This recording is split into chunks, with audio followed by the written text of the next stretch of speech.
Hello, good morning all dear student. आज हम लोग बात करेंगे soil and water conservation engineering में लेक्चर नंबर 5 के पार्ट सेकंड के बारे में। ठीक है, हमने पार्ट फर्स्ट में 5 के लेक्चर नंबर 5 के पार्ट फर्स्ट में पढ़ा था कि यूनिवर्सल सॉइल लॉस इक्वेशन क्या है। ठीक है, इसकी मदद से आज हम लोग इस लेक्चर में एक न्यूमेरिकल करेंगे और यूनिवर्सल सॉइल लॉस को मॉडिफाई किया गया था और इसको रिवाइज्ड किया गया था, तो ये भी देखते हैं। तो क्या है मॉडिफाइड यूनिवर्सल सॉइल लॉस। ठीक है, मॉडिफाइड यूनिवर्सल सॉइल लॉस क्या है, इसको शॉर्ट फॉर्म में हम लोग क्या बोल सकते हैं, मूसले। ठीक है, तो ये क्या है, मूसले क्या है, ऊसले, मतलब कि यूनिवर्सल सॉइल लॉस इक्वेशन को मॉडिफाई किया गया था। क्या कौन किया था ये, विलियमसन ने। किस ईयर में, 1975 में। ठीक है, इसने क्या किया था, he modified the USLE to compute the sediment yield. इसने क्या किया था, सेडिमेंट यील्ड एस्टिमेट करने के लिए, मतलब कि हम क्या कर सकते हैं अपने modified universal soil loss equation से, मीन्स मूसले से, कि सेडिमेंट यील्ड निकाल सकते हैं, जो कि हमारा ऊसले यूनिवर्सल सॉइल लॉस इक्वेशन से नहीं निकाल सकते थे। ठीक है, तो विलियम्स ने इसने क्या किया, सेडिमेंट यील्ड निकालने के लिए इसे मॉडिफाई किया।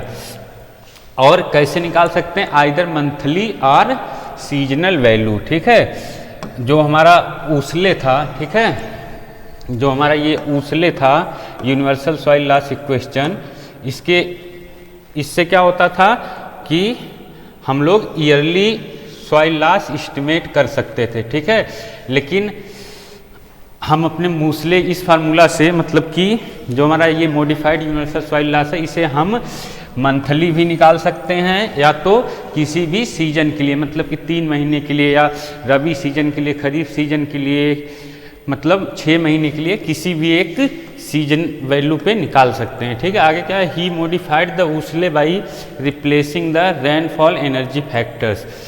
विलियम्स ने क्या किया, रेनफॉल एनर्जी फैक्टर जो हमारा आर था उसको क्या कर दिया, इसने रिप्लेस कर दिया, किस फैक्टर से, by another factors called run of factors. इसने रेनफॉल एनर्जी फैक्टर को क्या किया, रन ऑफ फैक्टर से रिप्लेस कर दिया, मतलब जहाँ पे हमारा रेनफॉल एनर्जी फैक्टर्स था वहाँ पे उसने क्या रख दिया, रन ऑफ फैक्टर्स। ठीक है, तो यहाँ से हम लोग 3-4 पॉइंट मेन देखे हैं। क्या क्या, ये फार्मूला विलियमसन ने दिया था 1975 में। दूसरा, इससे सेडिमेंट निकाल सकते हैं, सेडिमेंट यील्ड निकाल सकते हैं। तीसरा, हम इससे सीजनल या तो मंथली वैल्यू पे सेडिमेंट यील्ड निकाल सकते हैं। ठीक है, और जो हमारा यूनिवर्सल सॉइल लॉस इक्वेशन था उससे average annual soil loss estimate किया जाता था। और एक पॉइंट और इसमें देखे हैं कि इसमें रेनफॉल एनर्जी फैक्टर्स को बदल दिया गया, किससे, रन ऑफ फैक्टर से। ठीक है, आगे देखते हैं फार्मूला क्या है, y = 95 Q × QP के पावर 0.56, और बाकी सारे जो ये फैक्टर्स हैं ये सब सेम है, just like USLE universal soil equation की तरह। ठीक है, तो विलियम्स ने क्या किया, जो हमारा रेनफॉल इरोजिविटी फैक्टर्स था उसके स्थान पे उसने रन ऑफ फैक्टर्स डाल दिया। ठीक है, तो ये हमारा क्या है, ये इतना पॉइंट हमारा रन ऑफ फैक्टर्स है। ठीक है, यहाँ पे क्या है, y = सेडिमेंट, y क्या है हमारा, sediment yield for individual storm, मतलब कि किसी भी एक सीजन के लिए या किसी एक स्टॉर्म के लिए, जब मान लो लगातार बारिश हुई 10 दिन या 10 दिन के बरसात के मौसम के 30 दिन का हम क्या कर सकते हैं, सेडिमेंट यील्ड निकाल सकते हैं कि 30 दिन में कितना सेडिमेंट हुआ है इकट्ठा। ठीक है, आगे Q क्या है, volume of run of. Q क्या है, volume of run of. Q मतलब कि डिस्चार्ज। ठीक है, तो कितना वॉल्यूम रन ऑफ हुआ है। ठीक है, volume of run of. QP क्या है, पीक फ्लो रेट। ठीक है, आगे क्या है, revised universal soil loss equations. ठीक है, जो हमारा ऊसले था पहले, ठीक है, तीन फार्मूला यहाँ से बनता है। ठीक है, ये क्या है, it is a computerised algorithms to assist the calculation. ये जो हमारा revised universal soil loss equation है revised universal soil loss equation क्या है, पूरा कंप्यूटर बेस्ड हो गया, जो भी कैलकुलेशन होगा वो कंप्यूटर बेसिस पे होगा, ठीक है। एक हमारा क्या था, ऊसले, एक क्या हुआ, फिर उसको मॉडिफाई कर दिया गया तो उसे बोला गया मूसले, ठीक है। लास्ट वन क्या था, ये क्या है, रूसले, ठीक है, इसको शॉर्ट फॉर्म में रूसले बोल लेंगे, ठीक है। ये क्या था, इंपीरिकल फार्मूला था, ठीक है। ये क्या था, एक इंपीरिकल फार्मूला ही था, लेकिन इसमें मूसले में रेनफॉल इरोजिविटी फैक्टर्स को रिप्लेस कर दिया गया, किससे, रन ऑफ फैक्टर से, ठीक है। रूसले क्या है हमारा, यहाँ पे ये लेटेस्ट वर्जन है, रिवाइज्ड किया गया इस फार्मूला को, सबसे पहले ये आया, फिर इसको मॉडिफाई किया गया, तब इसे क्या कर दिया गया, रिवाइज्ड। तो ये अब इसे पूरा कंप्यूटर बेस्ड बना दिया गया, ठीक है। तो आप लोगों को इसमें ज़्यादा कुछ जानने की ज़रूरत नहीं है, इसलिए हम बहुत थोड़े में इसको समझा दिए। आप लोगों को मोस्टली ये पढ़ना है, ठीक है। इसलिए हम बता दिए, कभी कभी एग्जाम में पूछ लेता है कि सेडिमेंट यील्ड कैसे कैलकुलेट करेंगे, तो वहाँ पे अगर ऊसले है तो वो कभी मत लगाइएगा, वहाँ पे हमेशा मूसले, ठीक है, modified universal soil loss equation, ठीक है। अब हम इस फार्मूला पे एक न्यूमेरिकल करते हैं, तो क्या एग्जाम्पल एक लेते हैं, क्या है, कैलकुलेट द सॉइल लॉस पर एकड़ per year for the following data, ठीक है।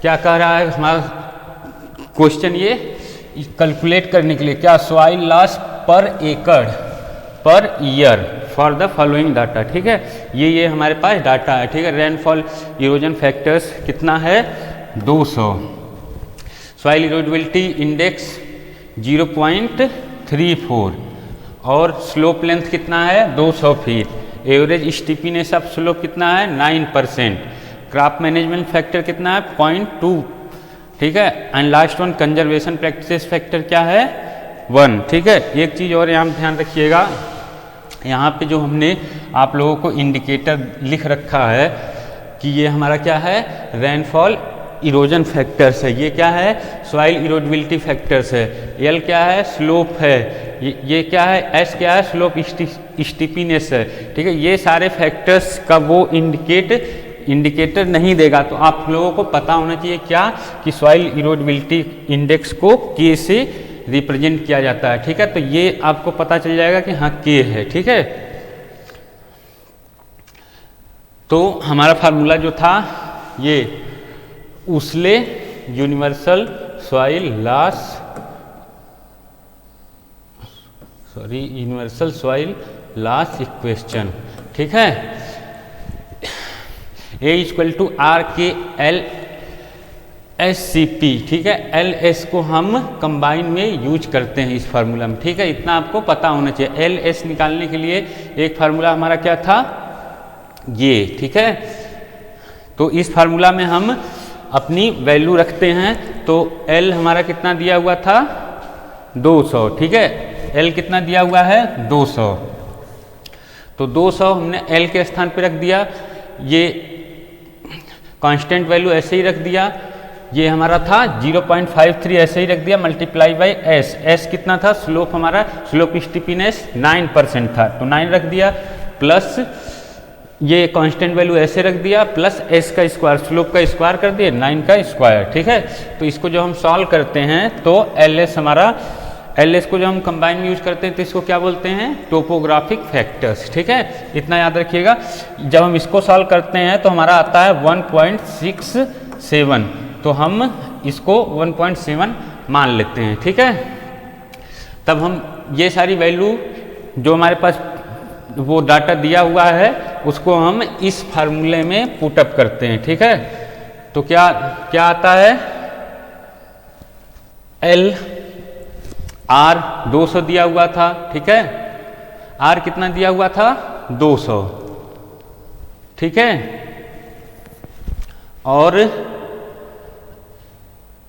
हमारा जो के था वो 0.34 दिया हुआ था, और हमने एल एस निकाल लिया 1.7, ठीक है।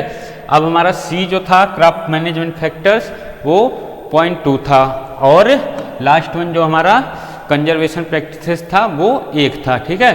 तो यहाँ से अब हम लोग निकालते हैं, जब इसको सॉल्व करते हैं पूरे क्वेश्चन को, तो हमारा कितना आ जाता है, ए इक्वल टू सॉइल लॉस कितना आ जाता है 23.12 मतलब 23.12। ठीक है, ये किस यूनिट में आया, टन पर एकड़ पर ईयर, टन पर एकड़ पर ईयर। ठीक है, आप लोग यहाँ देखिए, यहाँ क्या पूछा गया, सॉइल लॉस पर एकड़ पर ईयर। ठीक है, तो सॉइल लॉस किस में निकाला गया, टन में। ठीक है, पर एकड़ और पर ईयर। ठीक है ना।